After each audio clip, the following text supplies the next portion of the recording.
Esta es la edición especial de Análisis Viva ASG. Ambiental, social, gobierno corporativo. Las tendencias globales para la transformación del mundo y las inversiones socialmente responsables. Análisis Viva ASG.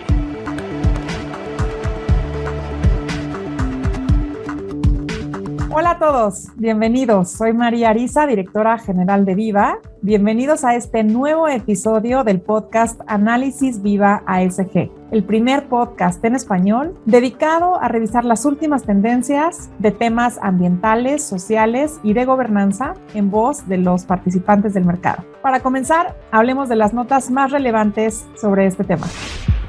Análisis Viva ASG. Las noticias más relevantes. JP Morgan invierte $1,000 millones en bonos verdes en energía renovable, evitando casi 2 millones de toneladas de CO2. Los bonos se emitieron en septiembre de 2020 en una oferta administrada conjuntamente por empresas comerciales propiedad de minorías y mujeres y empresas comerciales propiedad de veteranos discapacitados en el servicio. En agosto de 2021, JP Morgan Chase completó su segunda emisión de bonos verdes, recaudando $1.25 mil millones y se espera que los ingresos se asignen a edificios ecológicos y energía renovable. Según el informe, el 89% de los ingresos de los bonos verdes se asignaron a proyectos eólicos terrestres y el resto se destinó a sistemas solares fotovoltaicos residenciales. Las inversiones clave incluyeron un compromiso de más de $120 millones para ayudar a financiar el parque eólico Diamond Vista de Enel Green Power en Kansas y un financiamiento de capital fiscal de casi $100 millones en una cartera compuesta por aproximadamente 10,000 sistemas solares fotovoltaicos residenciales en tejados desarrollados por Vivint Solar. Home Depot invierte en fondos de capital riesgo centrados en la diversidad. The Home Depot anunció inversiones por un total de $10 millones en 3 fondos de capital de riesgo enfocados en promover la diversidad, la tecnología y el espíritu empresarial. Según la compañía, las inversiones forman parte del compromiso de Home Depot de crear oportunidades significativas, inclusivas y sostenibles para las empresas propiedades de minorías y las universidades y colegios universitarios históricamente negros. Desde 2017, The Home Depot y The Home Depot Foundation han comprometido más de $45 millones a organizaciones que trabajan para mejorar la equidad social. Análisis Viva ASG. Entrevista. Ahora sí, démosle la bienvenida a nuestra invitada del día de hoy, Ana Gerén, Senior Managing Director de FTI Consulting. Ana encabeza la división de comunicación estratégica a América Latina de FTI Consulting, coordinando los equipos de la firma en Washington, D.C., México, Colombia y Brasil. Su papel cubre un gran rango dentro de FTI Consulting, pues asesora a clientes en la región en transacciones complejas, procesos de transformación y mitigación de riesgos, asuntos públicos y regulatorios y además resolución de conflictos. Ana, bienvenida a nuestro podcast. Muchas gracias, María. Pues quisiera empezar contigo platicando un poco sobre el contexto actual, en donde los temas ASG están teniendo una presencia pues muy importante para la línea sobre la que van creciendo las empresas. ¿Cómo es que ustedes en FTI Consulting ven esta relevancia? Muy buena pregunta, María, para entrar en el tema. El contexto que vivimos es casi de un cambio tectónico en cómo las empresas buscan enfocarse en cuestiones medioambientales, sociales y de gobernanza. Y una empresa como la nuestra, global, que se dedica a temas de ASG alrededor del mundo, al final logra traer a la mesa mucha experiencia y distintos escenarios para ayudar a cada empresa a encontrar su estrategia y su trayectoria, evolución de ASG. Al final lo que vemos es que las empresas no se pueden quedar quietas, pero siempre me gusta recordar que no existen dos caminos iguales de ASG. Lo que funciona para una empresa muchas veces puede parecer totalmente inauténtico para otras, y ASG al final viene a ser parte del ADN de cada compañía, y lo que vemos es que para que traiga beneficios realmente principalmente tiene que ir de la mano con una estrategia de crecimiento y ser muy afín con las características de cada compañía, de su cadena de valor y de su cadena de suministro. Y tiene que ser único, tiene que ser hecho a medida al final, ¿no? Y nuestro equipo en FTI está para ayudar a encontrar esta autenticidad y para ayudar a guiar a los ejecutivos en este largo camino, en esta trayectoria de ASG y que llega para, ojalá, respaldar a un futuro más sostenible y más inclusivo para su organización, pero también lo que vemos es que en paralelo sí hace falta manejar los riesgos que vienen en el camino y determinar cómo traer a la mesa las distintas partes relevantes de la conversación, sean ellas clientes, empleados, accionistas o comunidades donde la empresa opera en el día a día. Y creemos que ese contexto es súper importante porque las demandas en torno a ESG están, como ustedes saben, en constante evolución y las empresas al final tienen que caminar a ese mismo ritmo. Mucho de nuestro trabajo hoy en día con clientes en FTI está basado en la premisa que tienes que estar preparado para la disrupción, sea la disrupción regulatoria, reputacional, financiera, y en ese contexto en que vivimos actualmente, como ya se imaginan, hay mucho que hacer. Totalmente, Ana. Oye, y justamente sabemos que hace poco, en contexto del COVID-19, pues FTI lanzó el barómetro de resiliencia justamente para analizar la manera en que el sector privado percibe y responde estos grandes retos y disrupciones que hablamos, ¿no? ¿Por qué no nos platicas un poquito más de este reporte y de qué manera se relacionan con las acciones y prioridades de ASG? Sí, muchas gracias por la pregunta. La verdad es que nuestro barómetro de resiliencia ha sido un súper éxito globalmente. Está relacionado con lo que les comentaba anteriormente, que es la necesidad de estar preparado para la disrupción y crear una compañía, al final una empresa más resiliente. El barómetro es un estudio que lanzamos ya hace un par de años globalmente, desde el 2019, y que busca entender los temas y retos prioritarios para los ejecutivos y los CEOs alrededor de todo el mundo. Y creo que, como todos ya sabemos, la necesidad de estar preparados a estas alturas no es un concepto que vemos como controversial de ninguna manera, pero lo que sí vimos es que había poco trabajo para entenderlo y cuantificarlo de una forma un poco más disciplinada y sistemática. Y entonces la idea del barómetro es tener un tablero de riesgos que sean comparados, que permita a los ejecutivos a entender dónde están, qué están haciendo sus pares, cómo están viendo, cómo leen la situación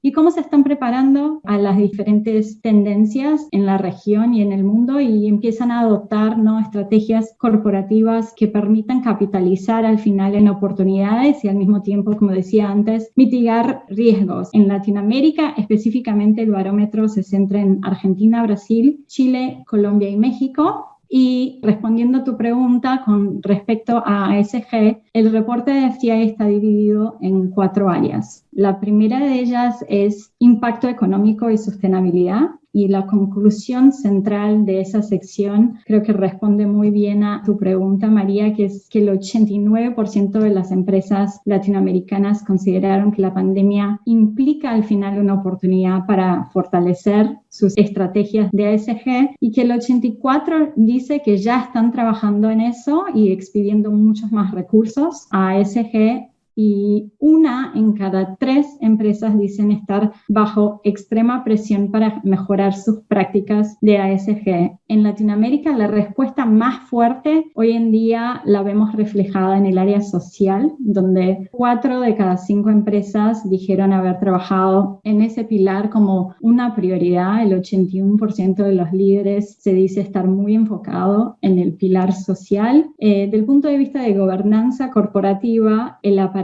motor, ¿no?, de la acción en la región es la posibilidad de que se les audite por las ayudas que recibieron durante la pandemia. Y la respuesta del gobierno, como sabemos, fue un poco diferente en México, lo que también lo vemos reflejado en el estudio. En Latinoamérica, el 67% de la TAM espera investigaciones gubernamentales por esos temas y en México ese número es solo el 57%. Y eso no implica que no haya una carga fuerte al final de obligaciones y de cumplimiento aspecto normativo y riesgo regulatorio, que es un tema que trabajamos muy de cerca en FTI, sino que tiene otro origen. Y lo que sí vemos en la A, digamos, en lo ambiental, la respuesta para Latinoamérica sí fue menor. Alrededor del 50% identificó la acción contra el cambio climático y todos temas de sostenibilidad como una variable positiva, importante, pero las variables, como les dije, de los otros pilares estaban un poco más por arriba del 60%. Ya comentabas un dato sobre México, pero tal vez me gustaría como profundizar un poquito más. Me llamó la atención que, según lo que leímos en el reporte, México comentó o mencionó que solo el 33% de sus empresas indicó estar bajo presión extrema de fortalecer sus acciones. Brasil, por ejemplo, en comparación, pues reporta que el 53% está sobre presión extrema. Y digamos que esta presión no es que sea negativa, más bien refleja estas tendencias muy claramente que llevan a estas nuevas prioridades entre inversionistas y consumidores a las cuales nos tenemos que ir caminando y alineando, ¿no? ¿Qué otros datos hay sobre ASG en nuestro país, en México, que te llamen la atención, Ana, que debieran de ser atendidos por nuestras empresas?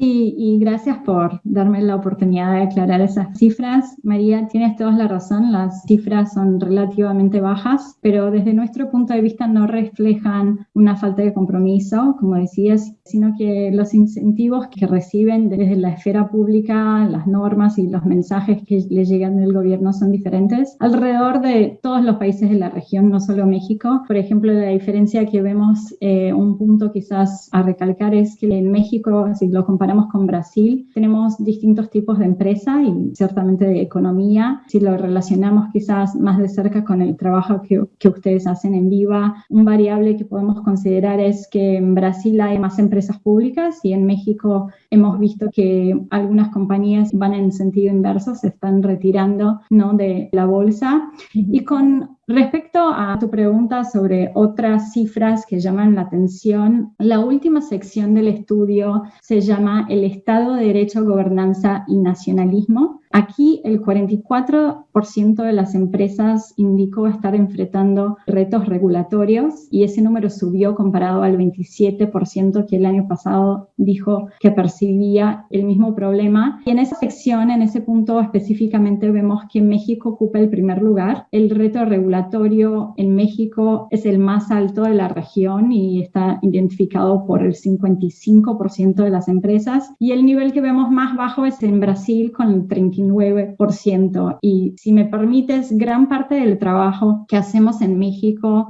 se relaciona realmente muy a este reto. O sea, apoyamos a empresas con esfuerzos de política pública para fortalecer, ¿no?, el ambiente de negocio y muchas veces ayudamos a formar coaliciones que busquen impulsar agendas temáticas positivas para distintas industrias y empresas. Y trabajamos en procesos de defensa de valor muchas veces con litigios y arbitrajes para realmente, o sea, mejorar el escenario frente al reto regulatorio. Oye, Ana, me interesa muchísimo esto porque obviamente toca temas muy, muy relevantes como toda esta complicación regulatoria que tenemos en México, que definitivamente es un tema que tenemos que abordar. ¿Qué se te ocurre como FTI Consulting? Temas que podamos ir abordando, posibles vías de acción para nuestras empresas aquí en México. El estudio en sí, María, no nos da lecciones, o sea, es un estudio que nos da comparaciones, pero si lo ponemos desde el día a día que vivimos con nuestros clientes, creo que una de las posibles vías se vincula al trabajo de Viva, que es el importante papel de las bolsas de valores, pese a lo que dije anteriormente, o sea, el 41% de las empresas de la región siguen reportando estar en crecimiento y obviamente, como sabemos, la salida a bolsa es una estrategia muy exitosa en todo el mundo para no solo potenciar, o sea, las capacidades de inversión de cada empresa y cada vez más, o sea, inversión relacionada y alineada con las demandas actuales que vivimos en el contexto de ASG, ¿no? Vi una estadística recientemente en Estados Unidos que mostraba que las empresas, por ejemplo, recaudaron 350 mil millones de dólares a través de IPOs, incluyendo en sectores que quizás lo vemos como muy poco tradicionales y por lo menos de nuestro punto de vista es que en México las oportunidades también existen, pero que no se están aprovechando al máximo. También vimos con respecto a ESG, por ejemplo, que este año casi que se duplicaron la cantidad de emisión de bonds relacionados a ESG. Eso salió en Bloomberg. Fueron 75 mil millones de dólares comparados a 468 el año pasado. O sea que vemos y sabemos que las bancas de inversión al final van a donde está la demanda y está claro que la demanda existe y sigue creciendo para estos temas, no solo de ESG, pero el crecimiento de empresas de la región en general. Y la otra vía es preparación, o sea, la importancia de tener una visión corporativa que realmente reconozca las tendencias globales, regionales y en la medida de lo posible se adelante, o sea, se adelante o vaya al mismo ritmo o se adelante a ellas, ¿no? Lo que vemos es que la presión para que las empresas fortalezcan sus prácticas de ESG ya existe y no se va a ir, solo se va a incrementar y en FTI esa es nuestra especialidad, o sea, ayudar a las empresas al final a llevar a cabo sus procesos de transformación, a reforzar la comunicación con inversionistas, con otros actores, a que puedan desplegar estrategias de asuntos públicos, incluyendo, por ejemplo, ante, como decíamos antes, retos regulatorios y demás. Y al final, una parte muy importante que es defender su licencia para operar y ayudarlas en todos estos procesos de cambios que al final son inevitables desde nuestro punto de vista. Increíble, yo creo que no podemos estar más alineados en visión, Ana. Nosotros también vemos una enorme oportunidad que creemos que sigue estando subutilizada y desaprovechada por muchas empresas y es en ese sentido que estamos desarrollando, impulsando en conjunto con participantes tan relevantes como ustedes esta estrategia encaminada a aprovechar estos espacios que hay que ir llenando y que ir tomando para México. Estamos seguros que el mercado es la vía para lograr capitalizar estas oportunidades. Y bueno, por último, me encantaría platicar contigo sobre un tema que obviamente sabemos tú y yo que hay un gran camino por recorrer todavía. Sigue en nuestra agenda prioritaria en Viva, en donde intentamos ejercer pues un liderazgo y estamos hablando de la brecha de género, en especial sobre y particularmente la brecha salarial. Cerrar esta brecha es un tema pendiente que tenemos en América Latina, no será la excepción en muchos de los países como el de México, en economías parecidas a la nuestra, ¿no? ¿Cómo ven ustedes en FTI este tema? ¿De qué forma ha sido visible irlo atendiendo justamente en este contexto de COVID y cómo lo ven hacia adelante? Ese es un tema que me apasiona y la verdad que podría hablar un largo rato sobre lo que hemos hecho en FTI, quizás hasta otro podcast a futuro, porque lo haremos.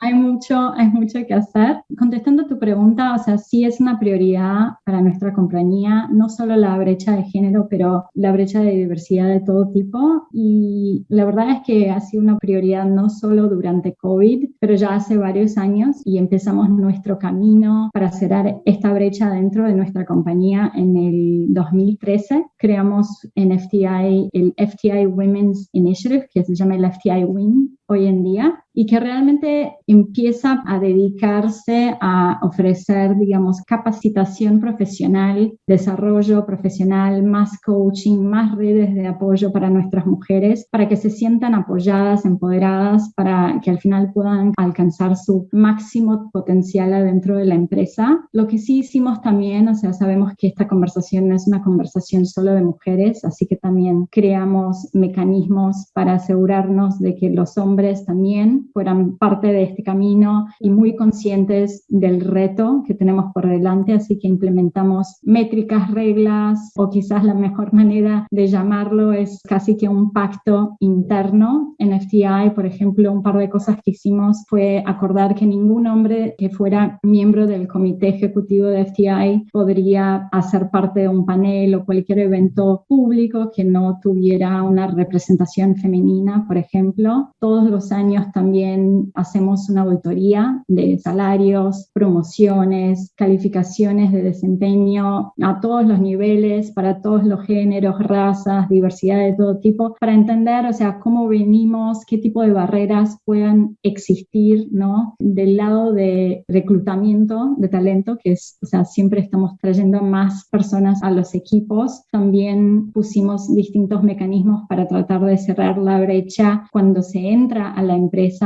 y parte del pacto fue acordar de que en los procesos de selección de FTI teníamos que tener por lo menos un 5% más de candidatas mujeres. No quiere decir que siempre íbamos a elegir, ¿no? Obviamente queremos tener el talento específico, pero sí, nuestra idea fue que si por lo menos hubieran más en el grupo real de candidatos, se iban a extender más ofertas a candidatas femeninas y a grupos diversos. Y algo que me gustó mucho durante COVID que hicimos fue crear un grupo que se llama el Caregiver Community y que se reúne bastante seguido, la verdad, para compartir experiencias durante COVID, los retos de trabajar desde casa, de cuidar a los hijos, pero también de cuidar a padres mayores que pueden estar enfermos. Y es un grupo que es de hombres y mujeres, y creo que lo más lindo de ese grupo es que realmente nos permite hablar con mucho más transparencia y franqueza sobre los retos reales del día a día, ¿no? De ser madre, de ser un caregiver,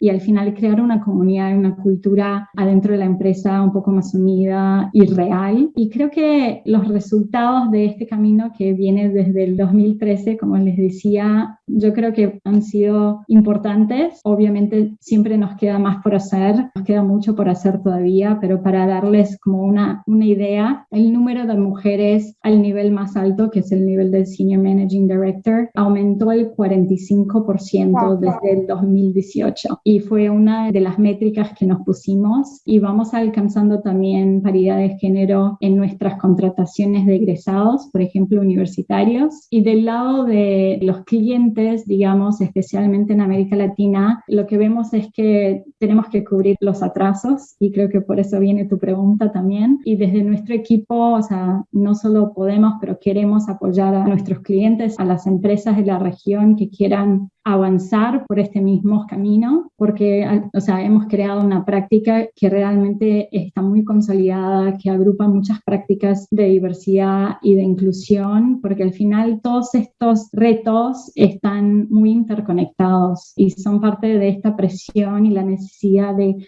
cambiar, de transformar, de adaptarse a esta nueva realidad que están viviendo las empresas. Qué interesante, Ana. Muchísimas gracias. Creo que ha sido un podcast súper interesante, súper ilustrativo. La forma en la que están abordando estas importantes problemáticas desde FTI. Muchísimas gracias. Muchas gracias. Y pues con ello vamos a terminar este podcast y agradecer a todos los que nos escuchan todas las semanas en nuestro podcast Análisis Viva y Análisis Viva ASG. Muchísimas gracias a todos, como siempre, un honor recibirlos, y pues los seguimos esperando en nuestro próximo episodio. Síganos en nuestras redes y hasta la próxima. Análisis Viva ASG.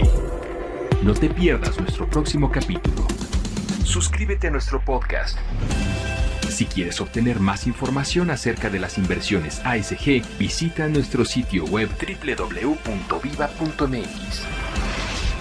Análisis Viva ASG es una producción de la Bolsa Institucional de Valores.